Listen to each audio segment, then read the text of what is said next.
Pues vamos a terminar de leer este texto para seguir viendo las implicaciones que tiene la correcta aplicación y utilización de los carismas en la asamblea.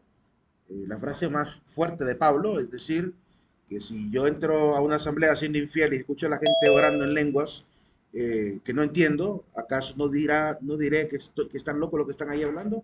Que es lo que le decía, que comúnmente la crítica que hace el mundo anticristiano y bueno, antirreligioso, de los ateos. Pero Pablo por eso es que advierte, ¿verdad? Que tiene que ser siempre condicionado al tema de la interpretación. Es decir, no se puede estar utilizando ese carisma de manera así tan aleatoria y peor, cuando todos empiezan a hablar a la misma vez.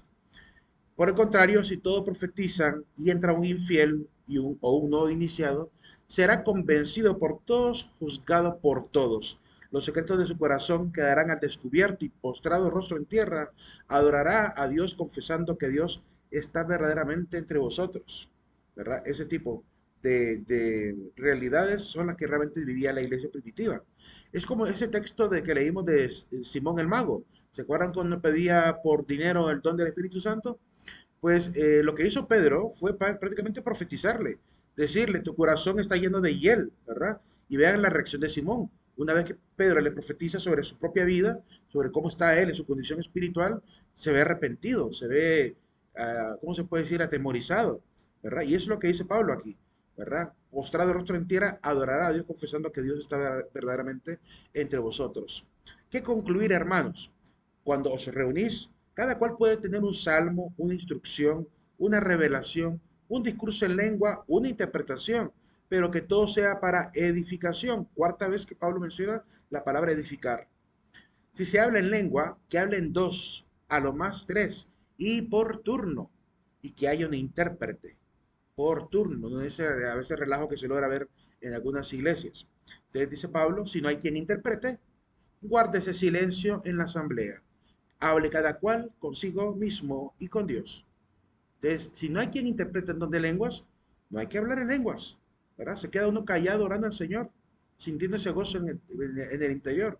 Pero no hay que andar haciendo ese show que a veces se ve en las iglesias, porque eso más bien sirve para dañar más bien y desvirtuar más bien la verdadera evangelización. En cuanto a los profetas, hablen dos o tres y los demás juzguen. Si algún otro que está sentado tiene una revelación, cállese el primero. Se está pidiendo orden en la asamblea. Dice Pablo, pues podéis profetizar todos por turno para que todos aprendan y sean exhortados. Para terminar, ¿y qué pasa si no pueden controlarse? Porque esa es la excusa que ponen algunos hoy en día. Es que el Espíritu Santo me mueve a hablar en lenguas. No puedo controlarlo. No, eso es mentira. Eso es mentira. Pablo lo viene a desenmascarar aquí. Dice Pablo, los espíritus de los profetas están sometidos a los profetas. Es decir, pueden perfectamente controlarse para profetizar, para orar en lenguas, para sanar enfermos. Cualquiera de los carismas del Espíritu Santo son controlables. Son controlables. Uno puede discernir, ¿verdad?, en qué momento preciso utilizarlo para la edificación. Entonces dice, pues Dios no es un Dios de confusión, sino de paz. Como en todas las iglesias de los santos, la mujer, aquí donde Pablo es normalmente acusado de misógino por hacer esta alusión a las mujeres. Las mujeres cállense en las asambleas, que no les está permitido tomar la palabra, ante bien estén sumisas como también la ley lo dice. ¿A qué se refiere Pablo con esto? Bueno, creo que lo había mencionado anteriormente. Pablo no es que sea misógino, es que es ordenado. No puede permitírsele en esa época, en ese momento preciso, no se le podía permitir a una mujer que pasara frente a educar a los demás, porque principalmente la mujer no tenía la oportunidad de educarse en las sinagogas como lo hacían los hombres. Solo los hombres tenían el derecho de crecer en el conocimiento de la ley. Después, con el avance de los tiempos y el derecho de las mujeres van a adquirir más puestos en la asamblea, pero inicialmente, en ese momento preciso, no era prudente poner a una mujer que no, ni siquiera sabía leer ni escribir a enseñar al resto. No era lógico. No era para nada lógico pedirle a alguien que era iletrado o iletrada en ese momento. Si el hombre hubiera sido el iletrado, Pablo habría dicho, a los hombres quédense callados y las mujeres son las que deben exhortar. Si esa hubiera sido la condición histórica de ese momento. Pero el problema es que eran las mujeres las que no Eh, conocían al respecto de la Lee, palabra. perdón que le interrumpa. Dime. Lee, le pido disculpas, licenciado. Está compartiendo diapo. Según yo, sí. Comparto. Me Comparto. aparece a mí. Listo, ahí está. Entonces les decía que Ah, gracias. Listo. Ya. Ahora sí, gracias. Ay, disculpe, Lico. Bueno, está bien. Entonces, entendamos que cada texto bíblico tiene su propio contexto histórico, para que no salgamos sacando de contexto este fragmento, porque como dice popularmente aquella frase, todo texto sacado de contexto es un pretexto. Entonces, convertimos en la palabra en lo que no está diciendo. Pablo alude a las mujeres por ese motivo. Si quieren aprender algo, pregúntenlo a sus propios maridos, porque los maridos sí iban a la sinagoga. Eran los letrados también, eran los que podían leer y escribir. Que de chiquitos a los niños los llevaban a las sinagogas. Eh, Mientras que esa es la misma razón por la cual Jesús quizás no escogió a apóstolas, sino que escogió a apóstoles. Porque los hombres son los que tenían esa posibilidad de conocer la ley y los profetas, que era necesario para ser discípulos de él también. ¿Acaso ha salido de vosotros la palabra de Dios o solamente a vosotros ha llegado? Que es lo que realmente sucede con las mujeres. A ella les llegó la palabra de Dios, mientras que los hombres, ¿verdad? Prácticamente, y muchos de ellos han profetizado más bien en nombre de Dios. Entonces, vemos que la situación histórica del hombre ha sido muy diferente en ese momento. Hoy en día no, porque hoy en día las mujeres tienen un grado tremendo de libertad en la iglesia. Son catequistas, son delegadas de la palabra, son ministras de la comunión, son, ¿cómo se llama?, teólogas, maestras de doctrina. Es decir, hoy en día pueden perfectamente enseñar, no hay ningún problema ni dificultad respecto a la predicación. A veces en las iglesias evangélicas dicen que, bueno, no deben haber pastoras. Yo creo que, bueno, la enseñanza de la palabra es independiente del sexo en ese sentido, ¿verdad? Porque ya hemos cambiado completamente la historia respecto a la relación de hombre y mujer. Hoy las mujeres tienen tanto peso en la sociedad como los hombres, ¿verdad? O sea, es decir, que estamos iguales en ese sentido. Hay equidad e igualdad en ese sentido. Por lo cual, no se le puede impedir a la mujer que enseñe doctrina. Miren, la iglesia católica está repleta de catequistas, son maestras de doctrina. Desde chiquitos los niños los van formando hasta que alcanzan la edad madura. Entonces, evidentemente la iglesia ha confiado en las mujeres para la enseñanza, ¿verdad? Porque ha cambiado la historia. Si alguien se quiere profeta o inspirado por el Espíritu, reconozca en lo que os escribo un mandato del Señor. Híjole, por eso es que no podemos tomarnos a la ligera el tema de los dones o de los carismas, porque Pablo está hablando aquí ya con una autoridad apostólica, diciendo, reconozca, ¿verdad? Si es inspirado por el Espíritu, reconozca que lo que estoy escribiendo, ¿verdad? Es mandato del Señor. O sea que es una orden prácticamente del mismo Espíritu. Saber ser ordenado, el hecho de no utilizar las lenguas de manera así aleatoria, que las lenguas sean coherentes para poder predicarle a los que no son creyentes, que de nada sirve hablar en la asamblea una lengua extraña a la gente que maneja una misma lengua, no tiene ningún sentido. O sea, poderse hablar aquí en, no sé, en catalán, ¿verdad? O poderse hablar aquí, no sé, en arameo, cuando nadie habla arameo. O sea, no tiene ninguna utilidad ni razón de ser. Mientras que en aquel momento, pues los apóstoles sí hablaban a la gente que estaba ahí, que era extranjera y que tenía otras lenguas, ¿verdad? Por eso las lenguas que hablaban ellos eran coherentes. Eh, y cuando Pablo alude también a que tenía el don de lenguas, hay que entender que también se refiere a su capacidad lingüística de hablar en griego, hablar en latino, hablar en hebreo, hablar en arameo, es decir, probablemente conocía muchas lenguas conocidas por los hombres, ¿ok? Por lo cual entendamos que la palabra de Dios es muy clara al respecto. Si no lo conoce, tampoco él, ese falso profeta, va a ser conocido. Entonces, si alguien no reconoce que esto es un mandato del Señor, tampoco será conocido. Así de simple.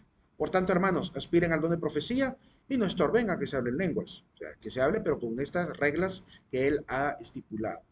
Entonces, esa es la relación por la cual a veces vemos una cantidad de desenfrenos y de irregularidades en muchas iglesias, que no parecen seguir la sana doctrina, lo que ya se excedieron y solo les encanta atemorizar a la gente con el don de lenguas para que la gente se sienta, ¿verdad?, traída supuestamente al Evangelio.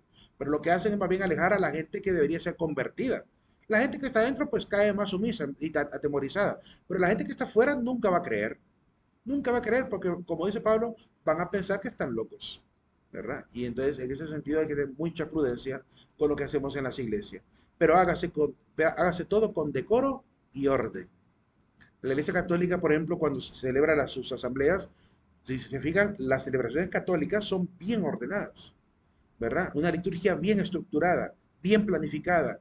Ya se sabe lo que se va a decir, lo que se va a leer, lo que se va a enseñar, ¿verdad? Se forman a los sacerdotes 8 años para que puedan ser buenos predicadores, para poder dar una enseñanza bien ordenada, estructurada y consciente de la palabra, y no una interpretación personal de lo que yo creo que dice, sino lo que realmente enseñan los expertos en la palabra de Dios, el mismo magisterio de la iglesia y el legado de los apóstoles que a través de la historia se ha ido transmitiendo.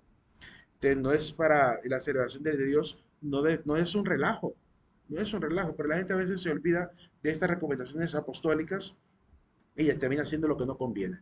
Esa es la realidad. Bien, saliendo del texto de los carismas del Espíritu Santo, ahora veamos la lista de los frutos del Espíritu Santo. Aparece en Gálatas capítulo 5, versículo 22. Pero antes, ¿alguna pregunta? ¿Alguna pregunta sobre los dones o carismas? Si no, pues proseguimos. Y también consideren, hoy en día es muy fácil que alguien simule hablar en lenguas. Es muy fácil, ¿verdad? Con solo que se aprendan algunas oraciones predeterminadas y las utilicen en fragmentos en medio de la oración en español, ya con eso pueden perfectamente hacer creer a la gente que hablan idiomas, ¿verdad? O sea, no es una cuestión, no sé, imagínense que pensara yo a rezarles a aquel Padre Nuestro que al principio de la clase había utilizado, ¿verdad? El Pater Rimón, ¿verdad? Empiezo a hablar en griego aquí hoy, entonces la gente puede creer que realmente estoy hablando en lenguas. Y hay que decir que mucha de la gente que dice hablar en lenguas dice cosas totalmente sin sentido. No tiene ni siquiera estructura orgánica de un lenguaje, no que son repetición y repetición de palabras. Ah, sharabashá, sharashá, una cosa bien repetitiva. Nótenlo y se darán cuenta que no es un idioma organizado, por lo cual, evidentemente, ¿usted cree que las hermanas de renovación carismática hablan en lenguas? No lo puedo descartar, no puedo decir si hablan o no hablan en lenguas. No lo puedo decir, pero si no siguen el consejo de Pablo, es falso. Es pura emocionalidad. Y tengamos cuidado con la emocionalidad en la asamblea. Cuando perdemos la razón y nos dejamos llevar solamente por el sentimiento, ¿verdad? Y nos dejamos llevar por la emoción, no por el sentimiento, la emoción, ¿verdad? Y entonces, o la gente que incluso a veces se duerme o cae desmayada en la asamblea, tengamos prudencia, porque también, miren, la mente humana, la psicología humana es tremenda. Y en un momento, imagínate que de repente tú en tu cabeza te dicen, vamos a orar por la vida familiar, ¿verdad? Por estos hermanitos que están sufriendo una situación muy dura, y empiezas tú a recordar, digamos que te acaban de decir que estás diagnosticado de una enfermedad grave, ¿verdad? O tu familia. Y entonces empieza a doler en el corazón esto que estás padeciendo. Y en medio de la oración empiezas obviamente a orar. Llegar a un punto de oración en el que en el clímax de la oración puedes entrar en un estado de trance tan grande que podrías incluso desmayarte. Y no por eso significa que hubo acción del Espíritu Santo. Tengamos cuidado con lo que decimos en la asamblea, porque a veces podemos, sí, podemos llegar a creer que algunas cosas y algunos signos de lo que hacemos al momento de orar es una especie de toque de parte del Espíritu. No dudo que el Espíritu Santo haga, ¿verdad? Que se mueva como el viento, que es inesperado lo que a veces puede llegar a producir. Pero si alguien se desmaya, eso simplemente es un tema de falta de control de su propia psique, de su propia psicología. ¿Verdad? Entra en un proceso de tanto trance en oración que pierde incluso conciencia, ¿verdad? Y por eso se desmaya. Pero la palabra en ningún momento dice que alguien se ha desmayado al momento de orar. Al contrario, cuando alguien ora en el Espíritu, más bien se activa y empieza a profetizar, empieza a denunciar, empieza a proclamar la gloria del Señor. No se desmaya. Encuéntrenme un texto bíblico donde ustedes vean que el Espíritu Santo desmayó a alguien, que desmayó. O sea, hay que tener mucho cuidado con lo que a veces pasa en la asamblea. De igual manera, el hablar en lenguas, que a veces puede ser que de repente nos emocionamos tanto que empezamos a trabar la lengua, que eso nos pasa incluso cuando estamos nerviosos, que quiero decir algo y se me empieza a trabar la lengua y no logro formar palabra, porque estoy de repente asustado, estoy de repente excitado, estoy, como se llama, en un estado de alerta tremendo que mi cuerpo no logro controlarlo. Entonces se puede producir esta aparente, diría yo, como especie de trance o embriaguez, diría yo, que incluso algunos se atreven a decir que es la embriaguez en el espíritu. Entonces hay que tener mucho cuidado, porque realmente hay mucho que decir sobre la psicología humana también, ¿verdad? Que puede tener este tipo de fenómenos. Y de hecho, hay incluso algunos hipnotistas que logran hacer exactamente lo mismo que lo que pasa en la asamblea. Con solo tocarle la frente desmayan a las personas, ¿verdad? Y no por eso significa que actuaron en el nombre del Espíritu Santo. Entonces tengamos cuidado porque hay muchos embaucadores, hay muchos falsos profetas, hay muchos falsos doctores, ¿verdad? Falsos maestros que están introduciendo herejías en lo que no es acción del Espíritu Santo. Cuando María se vio completamente llena del Espíritu Santo, ¿qué fue lo que hizo? ¿Alguien se acuerda qué hizo María apenas el Espíritu Santo prácticamente la hizo madre del Señor? ¿verdad? Que la sombra del Espíritu Santo cayó sobre ella. Dice que apenas, ¿verdad? Salió el ángel de su presencia, inmediatamente se fue a servir a su prima Isabel. No se quedó dormida ahí tirada en el suelo, se activó a servir al prójimo. Es decir, el Espíritu Santo te mueve a actuar, ¿cómo se puede decir? No es una anestesia el Espíritu Santo. El Espíritu Santo es acción, el Espíritu Santo es fuerza, es fortaleza, ¿cómo se llama? Fuego. Por eso el fuego es el mejor símbolo para el Espíritu, porque el fuego pues mueve, ¿verdad? El fuego es energía, el fuego es vitalidad. Entonces entendamos que si algunos símbolos del Espíritu Santo aparecen en la palabra, esa es la naturaleza del Espíritu que nos ha sido revelada. Y todo lo contrario a eso, lo opuesto a eso, no es el Espíritu. Es que hay que discernir muy bien. Hay que pedir al Señor discernimiento al respecto. Eh, Se lo comento porque otros hermanos dicen que ella habla en hebreo. Habrá que, habrá que revisar qué parte del hebreo dice ella o qué es lo que lee. Porque cualquiera podría de repente memorizar el Padre Nuestro. Abu, Abinu, Sheba, Shabayim, y Kadesh, Shema, Tite, Malkutá, ¿verdad? Podría perfectamente memorizar partes del hebreo y decirlo en la oración, meterlo en la oración. Entonces, ojo, hay que discernir muy bien. No podemos ser inmediatamente crédulos. Hay que poner mucho discernimiento y prudencia en lo que se dice. Aunque yo creo fervientemente que el Espíritu Santo sí puede producir el don de lenguas, pero como dice Pablo, no como lo hacen aquí en las iglesias locales. Como Pablo lo dice, que si hablo en lengua, imagínense hablar en hebreo, ¿de qué me sirve a mí hablar en hebreo en una asamblea donde todo el mundo habla en español? ¿Edifica en qué? ¿Cuál es la edificación de eso? No me van a entender. No me van a entender. Lo único que va a producir es curiosidad. Ah, qué extraño, miren, está hablando en otro idioma. Nada más, pero no produce, no edifica en absoluto. Entonces, evidentemente, si esa es la condición del tipo de lengua que están hablando, no tiene sentido. Y para Pablo tampoco tendría sentido.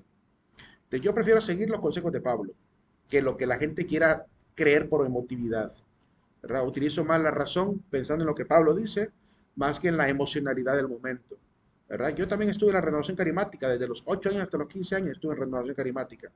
Y a mí me consta haber visto cosas que no me parecen acción del Espíritu Santo. Era pura emocionalidad. Eh, y se nota, porque en la vida cotidiana, alguien tocado por el Espíritu se transforma, ¿verdad? Y de repente ver al hermanito allá predicando en lengua, ¿verdad? Y después en la vida cotidiana con la gente, con una altanería y una arrogancia, hmm, dudo mucho que eso sea ser profeta. Los profetas eran personas muy, muy sensatas, maduras en la fe y además justas para tratar a las personas. Se debe notar que el Espíritu Santo toca la vida. Hay una anécdota incluso católica que nos contamos comúnmente, cuando de repente dicen las hermanitas, llegaron donde el señor obispo, le dicen, señor obispo, venimos a orar por usted, para que el Espíritu Santo lo toque, dijeron las hermanitas. Y dice el obispo, pero si yo ya recibí el Espíritu Santo en la confirmación, también lo volví a recibir cuando me consagraron a mano de sacerdote. Y me lo volvieron a dar cuando me nombraron también obispo de esta diócesis. Y le dicen las hermanitas, sí, monseñor, sabemos todo eso, pero es que no se le nota, le dicen las hermanas. Es que no se le nota que tiene Espíritu Santo. Porque eso se tiene que notar, ¿verdad? Se tiene que notar en la justicia, se tiene que notar en la prudencia, se tiene que notar en la caridad con el hermano, se tiene que notar en la inteligencia, en la sabiduría misma que Dios da. Se debe notar. Pero cuando alguien se excede y hace lo contrario a lo que la palabra dice, pues ahí no se le nota mucho que esté gobernado por el Espíritu. El Espíritu del profeta no está sometido, pareciera, a ese profeta. Y peor aún, cuando se utiliza el profetismo en lenguas o cualquier carisma para adquirir dinero. Peor todavía. ¿Sabían ustedes que en la famosa obra que les cité al principio de la clase, llamada La Didaje, dice que cualquier profeta que llega a un pueblo a pedir dinero es falso profeta? Dice la Didaje en ese documento. Cualquier profeta que pide dinero es falso profeta. ¿Y cuántos profetas andan por ahí visitando diferentes iglesias que los invitan de aquí para allá, lo llevan con pasaje pagado y todo para ir a hacer supuestamente su profetismo, ¿verdad? Y además que cobran por ir a hacer ese profetismo, una especie de ofrenda o estipendio. Entonces, evidentemente, cuando andan detrás del dinero, tampoco, ¿verdad? Entonces, como digo, simplemente no niego los dones del Espíritu Santo, simplemente digo, tengamos prudencia y discernimiento sobre cuál es la verdadera acción del Espíritu Santo y la que realmente necesita la comunidad. Yo veo más acción del Espíritu Santo cuando alguien hace caridad con el prójimo que aquel que se pone a hablar en lenguas extrañas. Veo más acción del Espíritu Santo en esa persona. Porque la caridad es primero. Pablo lo enseñó en el capítulo 12. Cuando habló de los carismas, dice, hay muchos carismas, pero entre todos ellos el más grande es el amor, ¿verdad? De nada me sirve hablar lenguas arcanas si no tengo amor, nada soy. Entonces, si no hay caridad en la vida cotidiana, por más que digan que tienen el don del Espíritu Santo, no se les puede creer, ¿verdad? Así de simple. Entonces, ustedes vean, hagan discernimiento sobre si estos hermanitos y hermanitas que dicen hablar en lenguas, su vida es obviamente conforme a la voluntad de Dios. Ahí se evalúa realmente si está gobernado o no por el Espíritu de Dios en la vida cotidiana. Prosiguiendo, los frutos del Espíritu Santo, enumerados por el apóstol Pablo. El amor, algunos textos para iluminar ese fruto. Amaos intensamente unos a otros con corazón puro. Primera de Pedro 1:12. La alegría. Filipenses 4:4. Estad siempre alegres en el Señor. O lo repito, estad alegres. El cristiano no puede andar, o sea, de repente podemos andar agobiados por cosas del mundo, pero cuando vamos a tratar con los hermanos, no tenemos que poner cara de bulldog, ¿verdad? Sino que tenemos que tratar de ser lo más, se puede decir, sensatos y lo más prudentes en la palabra, en el uso de la palabra, y además lo más cariñoso que se pueda, ¿verdad? Como el apóstol Juan escribía a la gente, queridos hijitos o queridos hijos míos, con ese cariño y amor, ¿verdad? Así de grande. La paz, en Efesios 2:17, vino a anunciar la paz, paz a vosotros que estáis lejos y paz a los que estaban cerca, refiriéndose a Jesucristo, el príncipe de la paz. Ya anteriormente el profeta Miqueas había hecho alusión de que vendría un príncipe, el príncipe de la paz. La paciencia, Romanos 5:33, 4, 5:3, 4, capítulo 5, del 3 al 4. Más aún nos gloriamos hasta en las tribulaciones, sabiendo que la tribulación engendra la paciencia engendra la virtud probada engendra la esperanza. Entonces vemos cómo está conectado. Así que para poder realmente adquirir esperanza en Dios, tener guardar esa virtud teologal, la esperanza, se requiere tener paciencia también. La, la afabilidad, 1 Tesalonicenses 2:7. Aunque pudimos imponer nuestra autoridad por ser apóstoles de Cristo, nos mostramos amables con vosotros, como una madre cuida con cariño de sus hijos. Esa es la afabilidad, la capacidad de tratar con cariño a los demás, tratarles con respeto, ¿verdad? Pero ojo, no confundamos tratar con respeto y cariño a los demás con olvidar la justicia. O sea, también hay que ser justos al momento de relacionarnos, ¿verdad? Si yo veo que alguien de repente, supongamos, supongamos que de repente yo como catedrático tengo el deber de tratarle bien, de no insultarles, de no ofenderles y, ¿cómo se llama? Pero ser justo. O sea, de repente viene alguien a mí y me dice, Nick, fíjese que yo, por ejemplo, no entregué la tarea, se me olvidó hace 2 días, ¿verdad? Que se cerró y no entregué tarea. Yo le diría, comprendo muy bien el olvido, pero no puedo romper la norma, porque también tengo que ser justo. Puedo comprender su situación, pero no puedo romper una norma, ¿verdad? Que va contraria, obviamente, a la ética de la clase. Entonces, algunas personas podrían interpretar que soy malvado, que soy malo, que no sé qué, pero realmente es la justicia. Y cuando estén en una empresa, no se vayan a quejar si de repente su señor gerente o jefe de repente les dice, entrégueme el informe tal día y usted no lo entrega. Y de pronto le diga, ok, no me lo entregó, tenga, carta de despido. No les vaya a asombrar, ¿verdad? Porque por eso somos muy exigentes con la puntualidad de la entrega de tareas, porque hay que forjar la puntualidad, hay que forjar la diligencia, hay que forjar la responsabilidad. Si no se forja desde ahorita como una virtud constante, perenne, un hábito, pues al momento del trabajo van a pegar una tremenda pérdida de oportunidades, porque obviamente no se forjaron en ese sentido. La gente más exitosa es la gente más organizada, ¿verdad? Se organizan en el tiempo, son correctas y además respetan las normas. Entonces, evidentemente, lo que inculcamos a través de ese rigor que tenemos no es falta de caridad. Al contrario, por la caridad queremos que aprendan a ser verdaderamente ordenados, porque sabemos que eso les puede costar el trabajo y arruinar la calidad de vida de su familia en el futuro, si no forjan desde ahorita esa responsabilidad. Entonces, por eso es que hay que convertirlo en un hábito constante en toda la educación. Existen algunos maestros que de repente se olvidan de esa eticidad y de repente son demasiado, como diríamos, demasiado alcahuetes, ¿verdad? O sea, que dejan que el estudiante sobrepase la norma fácilmente.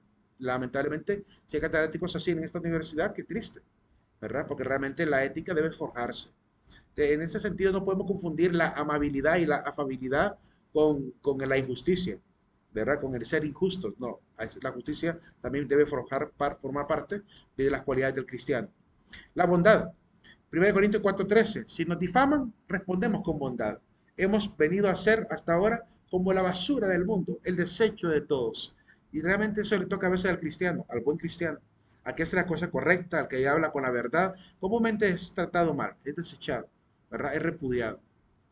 Y si algunas de las cosas que ahorita he enseñado hasta ahorita, por ejemplo, con respecto a los dones, para algunos hermanos que no son de la iglesia católica o que son de renovación carismática, se sienten de repente atacados por esto, lo siento mucho, pero esta es la verdad de Pablo, es la verdad de la palabra. Y si algunos no, como dice Pablo, no reconocen esto, el mandato del Señor, pues está fuera, tampoco será reconocido. Yo lo único que hago es compartir el conocimiento que la misma palabra nos da. Porque ya ha habido momentos en los cuales en esta misma asignatura hay jóvenes que dicen que el catedrático no respeta la fe de los demás. Yo no intento aquí venir a irrespetar fe, pero intento enseñar verdad. Y si esa verdad es contraria a lo que hacen las iglesias, es problema de las iglesias, no es problema de la verdad. Como dice San Agustín, la verdad no se impone, sino por fuerza de la verdad misma. Y si sintieron pesado el hecho de todo lo que he venido haciendo una crítica positiva para la edificación de la asamblea, si consideran que eso es ataque y eso es obviamente maltratar la fe de los demás, pues yo digo que, híjole, hace falta mucha fe, hace falta mucha verdad en el camino del cristiano. Porque ya he tenido, como les digo, ya he visto jóvenes que esa es la queja que colocan, diciendo que aquí se irrespetó la fe de todos. No se ha tratado de respetar la fe de nadie. O no creen en lo que dice la palabra. Porque lo que he leído es la palabra. Lo que hemos interpretado aquí es la palabra. Entonces, evidentemente, las cosas se tienen que decir con claridad, con rectitud.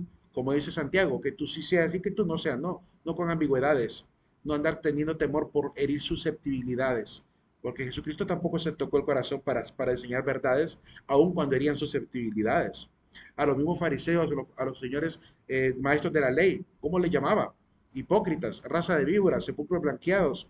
¿Usted creen que se tocó el corazón para decir esos ataques irónicos? Jesús atacó irónicamente a los que quedaban perdidos en la fe, ¿verdad? Y por tanto, es el ejemplo del maestro. Yo trato de no utilizar la ironía, trato de no utilizarla mucho, aunque el maestro prácticamente nos da el permiso de hacerlo cuando toca que hacerlo. A mi mismo rey Herodes le mandó a decir, digan a ese zorro, porque Jesús evidentemente hablaba con la verdad. Cuando Pilato le interroga sobre el tema de si es culpable o no es culpable, Jesús le dice, no tendría ninguna autoridad sobre mí si mi padre no te lo hubiera dado. O sea, prácticamente hizo chiquitito a Pilatos comparado al poder de Dios y la autoridad que tiene Dios sobre él. Entonces, no se dejó amedrentar en ningún momento por enseñar la verdad. Y eso es una particularidad del cristiano, del buen cristiano, es no tenerle temor a herir susceptibilidades, porque hay gente que quiere vivir en el engaño, y es evidente, hay gente que le gusta vivir en el engaño, está cómoda en el engaño a veces, pero mi deber como cristiano es hablar con la verdad, como tiene que ser. La fidelidad. 2 Corintios capítulo 1:12. Por la fidelidad de Dios, que la palabra que dirigimos es sí y no. O es frío o es caliente, no tibio. Los apóstoles cuando hablaban a las comunidades también eran directos, ¿verdad? Y por la fidelidad en Dios hablaban con toda franqueza. Ahí tienen, por ejemplo, a Pablo diciéndole a los tesalonicenses, ¿verdad? Que no trabaja, que no coma. Tienen a Pablo diciéndole a los corintios, ¿por qué se atreven a llevar estos casos de escándalos que ocurren en la comunidad ante los que no son santos? No tienen santos ustedes para que juzguen esas naderías. Si han haciendo un escándalo público allá, teniendo gente, ¿no saben ustedes que los santos van a juzgar el mundo? O sea, prácticamente les dice, ¿por qué andan llevando esos escándalos a los tribunales paganos cuando ustedes tienen obviamente gente sabia en la comunidad para que pueda discernir y ayudar a resolver esos conflictos? Andan dando de qué hablar en la calle, ¿verdad? En vez de solucionar esto desde la comunidad cristiana. Entonces, evidentemente, Pablo creía fervientemente en la justicia cristiana y en el consejo cristiano, en la verdad cristiana. Por eso, ese tipo de problemas de adulterio, de fornicación, de incluso de incesto que había en la comunidad, eso se debía de resolver en la comunidad y no andar dando carita en la vida pública de los escándalos que puedan ocurrir, sino que realmente resolverlo como gente madura en la fe, que eso es lo que había que hacer. Entonces, Pablo no se toca el corazón para decirles lo que tenían que hacer. Cuando habla de la cena del Señor, les dice, dice Pablo en 1 Corintios capítulo 11, dice, ¿acaso les voy a alabar por esto que hacen, de hartarse toda la comida dentro del momento de la fracción del pan? La gente había tenido la mala costumbre de ir a la cena del Señor a comerse todo el pan y el vino y no esperaban a los hermanos. ¿verdad? Se atorzonaban. Entonces Pablo le dice, ¿en esto, en qué le voy a alabar? ¿En esto le voy a alabar? En esto no les puedo alabar, ¿verdad? Que se reúnen más bien ustedes para condena propia de ustedes, dice Pablo. Eso no es celebrar la cena del Señor. Reunirse en convocatoria, eso no es celebrar la cena del Señor. Tienen que esperarse mutuamente para celebrar la fracción del pan. Entonces les aclara muy bien qué es la cena del Señor, ¿verdad? Pablo fue muy rígido en la carta de 1 Corintios por los escándalos que ocurrían en la comunidad. Es parte de la fidelidad de Pablo también al amor que dice profesar a los fieles cristianos, hablarles con un sí y un no. Sí y no. Correcto, incorrecto. Bien, mal. Pero no andar con ambigüedades. De decir, ay, es que si les digo la verdad se me van a enojar y se van a salir de la iglesia. Que se salgan. Que se salgan si por la verdad se sale. Porque no están obviamente dignos. Quien pone la mano en el arado y mira hacia atrás no es digno del reino de Dios. Pero la gente anda por no herir susceptibilidades, es incapaz de denunciar el pecado público. No me refiero a andar diciéndole, usted es un pecador. No, no es esa la tarea del cristiano. Pero si hay un pecado que se conoce y en la comunidad se puede hablar, se habla en la comunidad a nivel general, para que cada uno, por esa actitud profética de denunciar el pecado, se vea interpelado y diga, verdaderamente Dios está aquí, ¿verdad? Y doblará rodillas y se arrepentirá. Pero si yo no denuncio el pecado y solamente hablo cosas bonitas en la iglesia, evidentemente se va a volver tarde o temprano en una iglesia corrupta, cómoda en el pecado, cómoda en el escándalo. Y Pablo no fue así, Pablo sí fue franco, ¿verdad? Entonces tenemos el ejemplo de Pablo, tenemos el ejemplo de Jesús sobre cómo se debe hablar en la verdad y cómo se utilizan verdaderamente estos frutos en la comunidad. La mansedumbre, Colosenses capítulo 3, versículo 12, revestidos pues como elegidos de Dios, santos y amados, de entraña de misericordia, de bondad, de humildad, mansedumbre, de paciencia. La mansedumbre es esa humildad, ser mansos y humildes de corazón, dice Jesucristo en las bienaventuranzas. Y el dominio de sí. Le dice a Tito constantemente a Timoteo, huye de las pasiones juveniles, contrólate, ¿verdad? Es decir, modérate, y enseña a la comunidad también que se modere, a las mujeres y a los hombres, ¿verdad? Que vistan con decoro, ¿verdad? Que anden con esa capacidad de dominar las pasiones también, y enumera los pecados de la carne y los frutos del espíritu. Después de enumerar los frutos de la carne, enumera los frutos del espíritu, para contrastarlos, para demostrar lo que realmente hay que hacer dentro de la fe. Pues esta es la acción del Espíritu. La gente que se deja guiar por el Espíritu Santo adquiere estos dones, estos carismas y da estos frutos, ¿verdad? Dar estos frutos es parte de la vida en el Espíritu. Pero si no se nos nota esto en la vida cotidiana, si no se nos nota esto, pues está muy lejos de realmente una persona de poder ser considerada ¿cómo se llama? Llena del Espíritu. Pero como digo, junto con todos estos frutos, también no podemos olvidar el fruto de la verdad, que es un fruto, no está numerado aquí, pero la verdad es un fruto de la fe, porque el que es cristiano se convierte en promotor de la verdad. Y también la justicia, que ese también puede ser un fruto del Espíritu. Porque de hecho, Pablo cuando habla de dar, ¿cómo se llama?, de fructificar en la comunidad, pues habla de muchas virtudes, estas y de otras más, ¿verdad? Y entre ellas también está la justicia. No puede ser alguien lleno del Espíritu y sin dar frutos de justicia, ¿verdad? Justicia con el hermano, justicia con lo que hago, ¿verdad? Dándole a cada uno lo que merece, que eso es parte de la verdadera actitud cristiana también. Bien, preguntas. Ups, cerré la ventana, disculpen. No sé por qué cerré la ventana. Preguntas sobre estas virtudes, estos frutos. Ah, ya sé lo que pasó. Es que tengo que pasarme a la siguiente diapositiva. Permítame un segundo. Qué extraño desde yo. Pasamos a la siguiente diapositiva. Vamos a ver.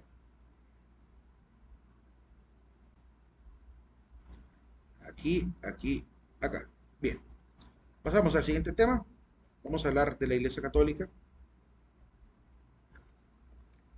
Hasta ahorita solo hemos hablado de lo que la palabra dice. Es importante hablar también de que creemos en la Iglesia Católica, ¿verdad? Después de la Iglesia Católica vamos a hablar del tema de la liturgia, que es importante también. Lo vamos a ver de una manera muy sintética, por eso me afané más en explicar ampliamente estos temas iniciales, porque son fundamentales. Eh, y la liturgia también es fundamental, pero la podemos sintetizar un poco mejor. Ah, para llegar al grano, con respecto a lo que dice la palabra y lo que hacemos también en virtud de la fe.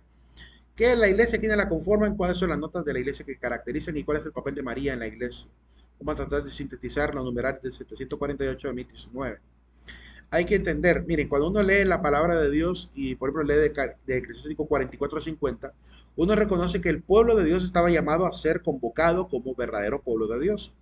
Es decir, sus personajes principales, profetas, patriarcas, reyes, todos estaban llamados, obviamente, a llevar al pueblo a ser prácticamente una asamblea de Dios, una iglesia, una eclesía. Entonces, hablemos un poquito de esta realidad. Creemos en una iglesia que es santa, una santa, católica y apostólica. Quiero explicar cada uno de estos elementos con un poquito de eclesiología. Vamos a ver un poquito de eclesiología, que es la rama de la teología que estudia la iglesia. La iglesia como objeto de estudio, ¿verdad?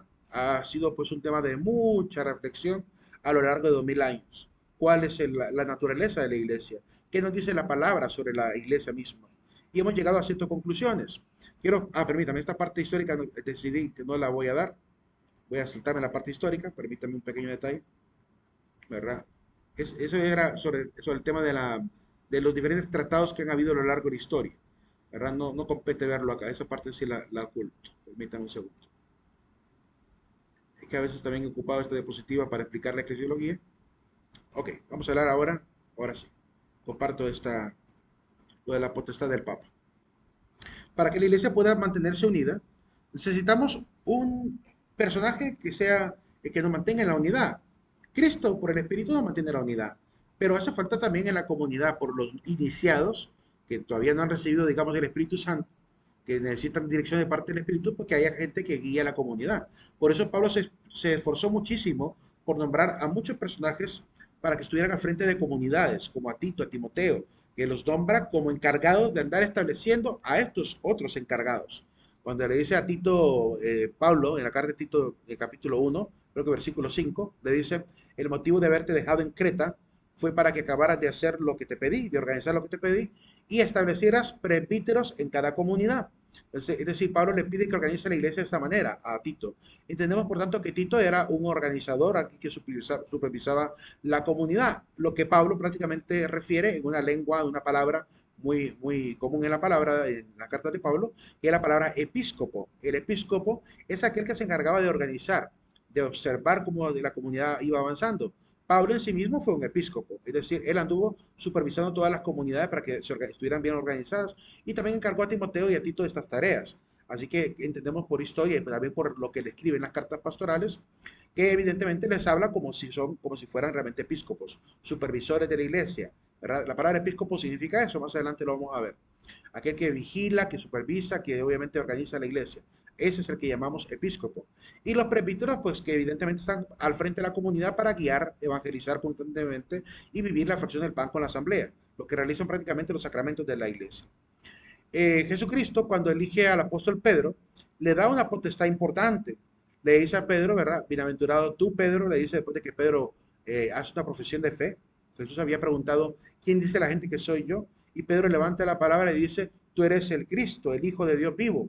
Entonces le dice, bienaventurado tú, Simón Pedro, porque lo que te ha revelado, lo que has dicho, no te lo reveló la carne, sino mi Padre. Y dice, y a mi vez te digo, que tú eres Pedro y sobre esta piedra edificaré mi iglesia y los poderes del infierno o del Hades no prevalecerán sobre ella. Eso está en Mateo capítulo 16. Y al darle esta potestad de decirle, te daré las llaves del reino de los cielos, lo que ates en la tierra quedará atado en el cielo y lo que desates en la tierra quedará desatado en el cielo, ¿verdad? Es una potestad que se le da a Pedro, directamente a él está hablando. Y los apóstoles entienden, ¿verdad? Que entienden bien que Pedro es el portador de estas llaves espirituales. Por tanto, esa potestad de ser quien ata y desata en la iglesia, ¿verdad? Que eso implicaría tener autoridad de parte de Cristo para tomar decisiones en la iglesia. Esa potestad es una de los cargos importantes, pero también tiene otro cargo importante que se lo da Jesús después de la resurrección en el capítulo 20 capítulo 21, perdón, de Juan, cuando restaura la fe de Pedro, que había negado 3 veces a Jesús y le pregunta 3 veces si lo amaba, le dice, apacienta mis corderos, apacienta mis ovejas, apacienta mi rebaño. Entonces, en ese rehacer, obviamente, las paces con Pedro, le da también, además de perdonarle, evidentemente, le da un cargo, le dice, apacienta mis ovejas. Es algo que se lo da también a Pedro, de manera directa. Le dice que él va a llegar a ser llevado por gente, ¿verdad? Para un lado y para otro, lo van a ceñir a él, aunque no quiera ir a un lugar, lo van a llevar. Se refería al tipo de muerte que iba a tener, dice la palabra, y le declara a Pedro que tendría esa potestad también de ser el que apacentara el rebaño del Señor. Entonces Pedro se convierte en un pastor visible para la iglesia y Cristo es nuestro pastor invisible de la iglesia, porque no está obviamente visible entre nosotros. Actúa siempre, pero no está visible. Entonces Pedro tiene esa potestad, ¿verdad? Otorgada por Cristo.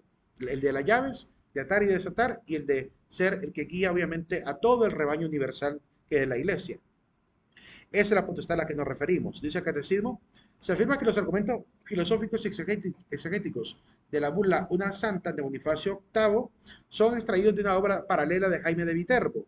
La obra se llama De Ecclesiastica Potestate, sobre la potestad de Pedro, de un autor llamado Egidio Romano. Estos autores van a estar intentando explicar cuál es esa potestad. Así que no es solamente la palabra, sino que después de la palabra vendrán muchos cristianos que harán el análisis sobre cuál es la potestad de Pedro, ¿verdad? ¿Cuáles son, si tiene límites, cuáles son esos límites?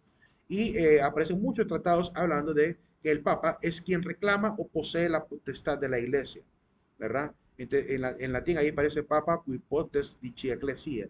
El Papa es el que posee la potestad de la Iglesia porque él es el jefe visible de la Iglesia en nombre de Jesucristo, ¿verdad? Es decir, que nos ayuda a mantener esa unidad a través de los tiempos.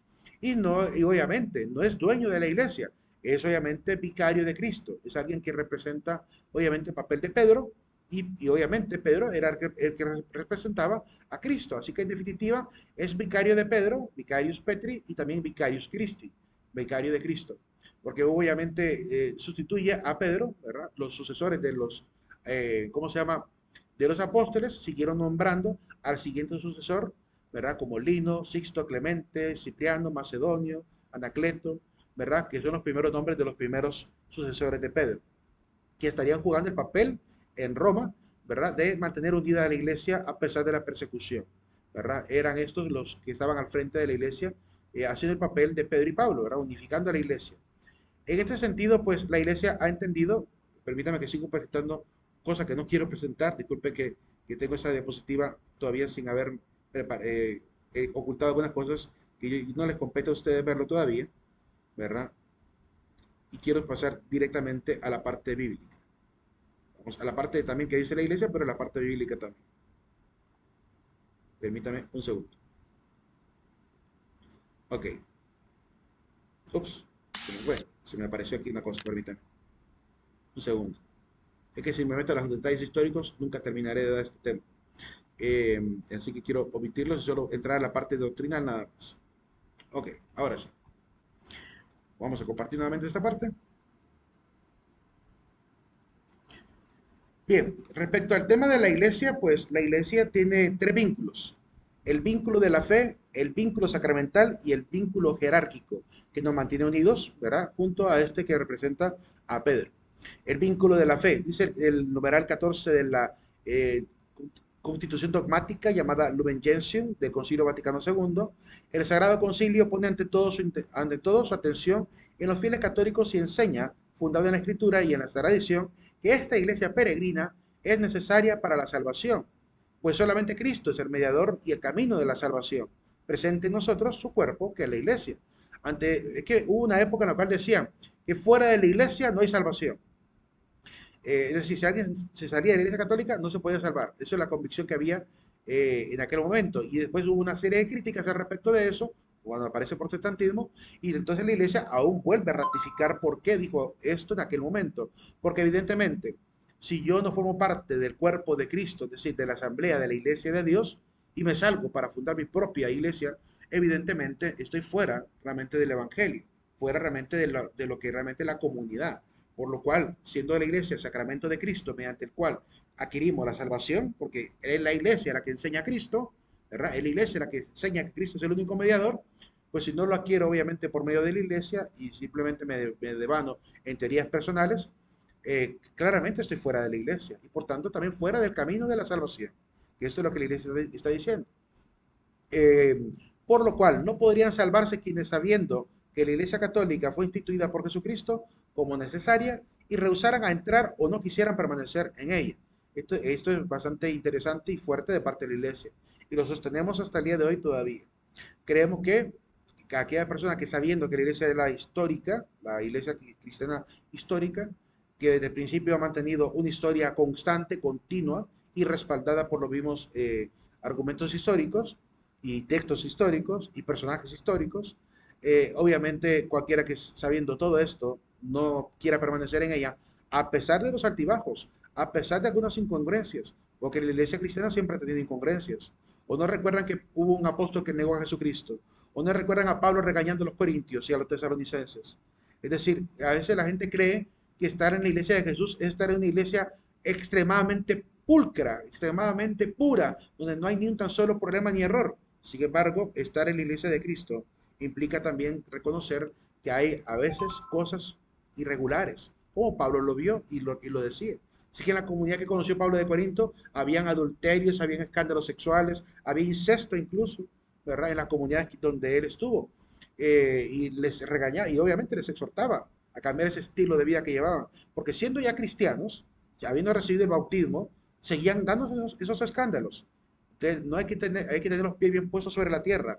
En la iglesia cristiana siempre van a haber cosas irregulares, pero eso no nos puede debilitar en la fe. A los hombres y mujeres de fe no nos puede debilitar el escándalo de un hermano o incluso de un ministro. Porque incluso entre los mismos apóstoles, como digo, hubo un traidor. Entre los mismos apóstoles hubo gente incongruente. Pablo, en una de las cartas, incluso denuncia que ha escuchado que hay gente que ni siquiera tiene ya hospitalidad con los misioneros, que ya no los quieren recibir, ¿verdad? Que no les quieren apoyar económicamente para poder seguir haciendo el proceso de evangelización.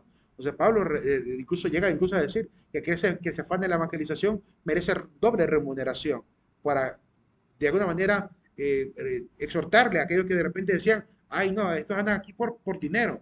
Pues Pablo dice, pues sí, se ocupa el dinero para andar evangelizando, ¿verdad? Es necesario, ¿verdad? Si usted no sabe evangelizar, pues por lo menos apoya a los que lo hacen. Pero si forma parte de la iglesia, de alguna manera tiene que trabajar. No puede simplemente estar ahí, no quiere ir a evangelizar, pero tampoco apoya a los evangelizadores. O una o las dos, ¿verdad? O evangelizo yo personalmente y cumplo el deber de ir por todo el mundo a evangelizar, o apoyo a quienes lo hacen, que es algo lógico. Pero Pablo por eso es muy exhortativo en ese sentido. Pero la gente a veces cree que en la iglesia no van a ocurrir escándalos. Claro que van a ocurrir, pero no puedo perder la fe ni la ganas de permanecer en la iglesia por esas cuestiones que pueden llegar a aparecer, que hay lobos vestidos de oveja, hay falsos profetas, falsos maestros, que van a aparecer, pero hay que tener la prudencia y sabiduría para quedarse en la iglesia y no perder la fe fácilmente huyendo de la iglesia creyendo que con eso arreglamos todo. Ahí nos quedamos jóvenes. Nos vemos el día de mañana. El día lunes. Pasen un buen fin de semana. No se olviden de colocar su asistencia al final. Nos vemos, Lick. Nos vemos. Gracias, Lick. Tenga buen día. Buen día. Recuerden la tarea del foro. Se cierra pasado mañana.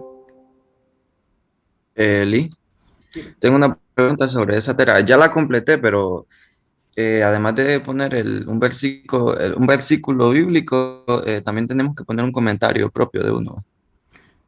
No, lo que pido es que lean ese fragmento de la Fratelli Tutti y responder a la pregunta planteada. Ese es el foro.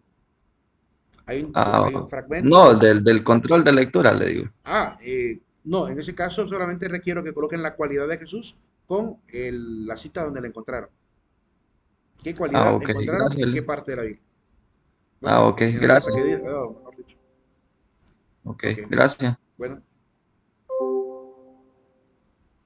Lick, Lick, dime, Feliz día, Lick. feliz día. ¿me escucha? Sí, un poco así lejano, pero dime. Eh, es que yo el día, vamos a ver, el día martes, sí, Ujú. el día martes, yo falté a clases, pero es porque ¿No te escucho? una vez no había podido dormir, ¿Por qué? ¿Por que qué? no había podido, porque me dormí, porque había pasado el día lleno de desvelo, no había podido dormir, y entonces ese día falté a clase y no puse la asistencia. No sé Bueno, pero si tienes una si excusa mañana válida, puedo. si tienes una excusa completamente válida, mándame toda la documentación, ¿verdad? Sobre esa circunstancia y lo reviso. ¿verdad? Porque hay algunas causas por las cuales se puede dar el permiso y algunas causas por las cuales no. Entonces, mándame por medio de WhatsApp, explícame bien lo que haya pasado, porque no te logré escuchar muy bien, se escucha muy como que tuvieras tapada la boca. Mándame toda esa información a WhatsApp y ahí lo vemos. ¿Está bien? ¿Ok?